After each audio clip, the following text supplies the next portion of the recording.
is a classic now. I'm sure you're gonna like it, kid. Alright, I'm listening, and I'm not a kid. I know, but for the sake of me feeling like this, I have to do that. Well, I hope you're ready for a very good story today, Aaron.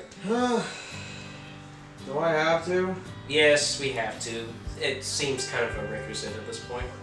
So, today, I'm going to tell you the amazing tale of Troll 2.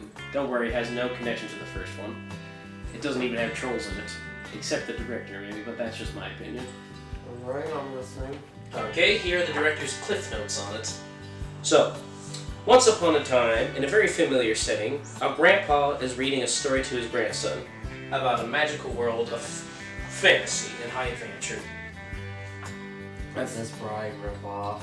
Well, yeah, you could argue it is a bit of that, but this is different because apparently the grandpa's a ghost and he's from hell, apparently.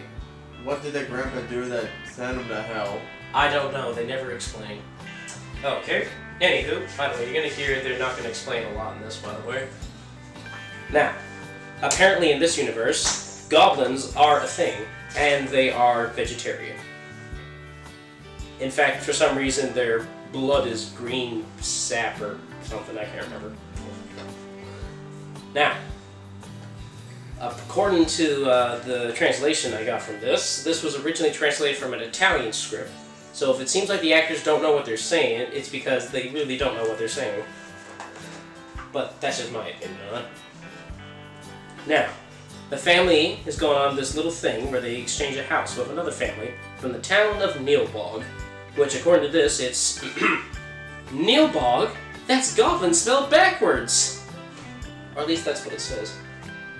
Not really big of a shocker to be honest, but still.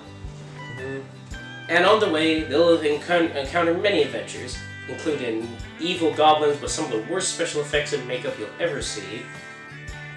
And we'll also see some of the worst acting known to man. Like, you don't piss on hospitality like that. And believe me, I really do mean that. And, of course, an evil witch, which makes Poison Ivy say, "Chill, lady, you really need to be settled in this." But it turns out the townfolk are all goblins, and even though they have the ability to transform into people, most of the time they'll just be in goblin form for some reason. Just don't question the consistency in this book, kid. I get a feeling the director was on some really strong cocaine when doing this. Like me. Now, let me tell you some of my favorite parts from the Troll movie. First of all, we have this one guy who translates like this. Milk. Blech! But more importantly, we'll also get a line which brought a worn and tethered nation back together again over years of just some bad stuff. Anyways, here it is. They're eating her, and then they're gonna eat me. Oh my god!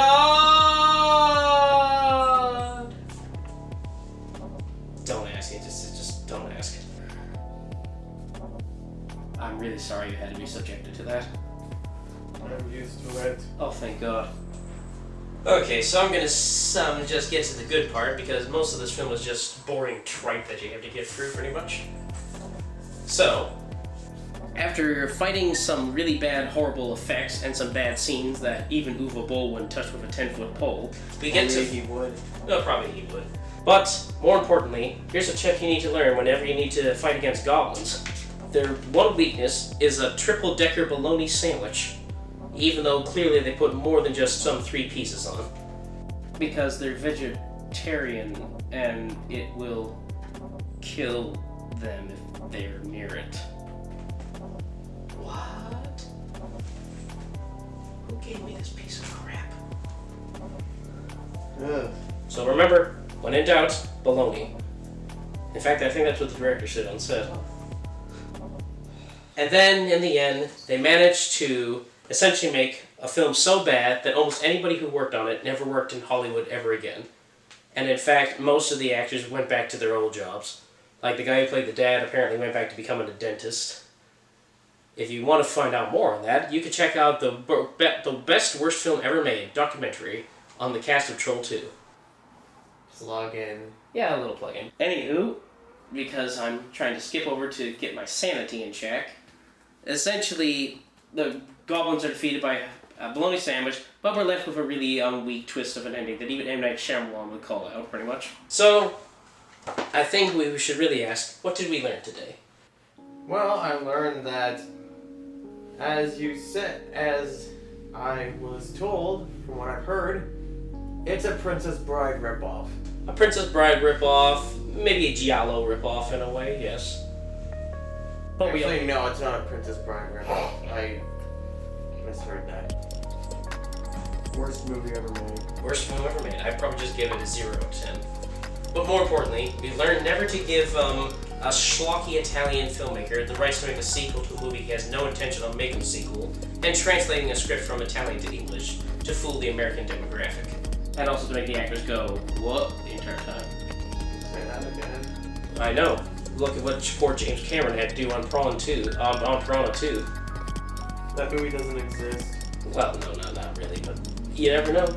Weirder things have happened. But mostly, we learned today, just don't. Just don't. Don't do it. But, other than that, I say it does have a nice kitsch value to it. Goodbye, Aaron.